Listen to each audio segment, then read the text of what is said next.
Gustong alamin ng ilang senador ang mga posibleng nagtutulak sa mga security guard na gumawa ng krimen. Kabilang sa tinalakay, yung tamang haba ng trabaho at pasahod, pati panukalang taunang neuropsychological exam. Nakatutok si Dano Tingkungko.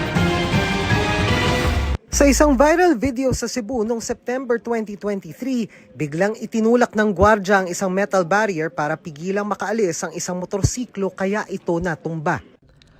Sa viral na insidente naman noong Hulyo, binato umano ng isang gwardya mula sa footbridge ang isang tuta.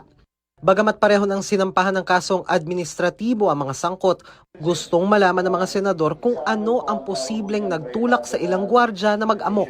Paano natin masisiguro na hindi lamang physically kung hindi mentally qualified din ang sino man na nagnanais na pasukin ng hanaboy na pagiging isang security guard? Marami sa mga security guard na hindi trained. Marami sa mga security guard ay overworked, underpaid.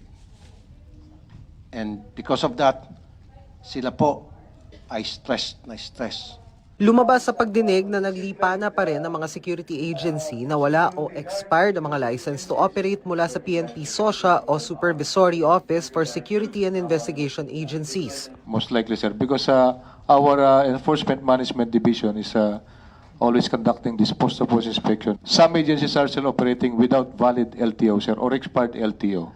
O kaya nga, bakit niyo pinapabayaan yan? We are, for the enforcement side, sir, we are still having these RCSUs to conduct their area post-to-post inspection. I cannot Mahigit 1,000 ahensya na raw ang inisyuhan ng cease to operate. Sinita rin ng mga senador ang mga ulat na may pinapagawang iba sa mga gwardya tulad ng pagpaparking attendant, paglilinis at pagsagot sa telepono.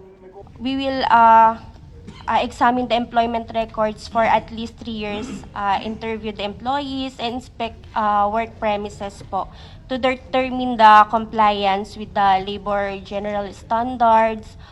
Pati ang late umanong pasahod sa ilan. Meron advisory number 15 ang DOLE, which states na dapat bayaran ng tama as per contract rate. And it should be on time. Pinag-usapan din kung dapat gawing tauna ng neuropsychological exam sa mga gwardya na agency ang sasagot, pati ang tamang haba ng trabaho ng isang gwardya. I think 12 hours might be the culprit po. Dito sa yung mental and physical being ng ating mga security guards that might affect po yung kanilang disposition.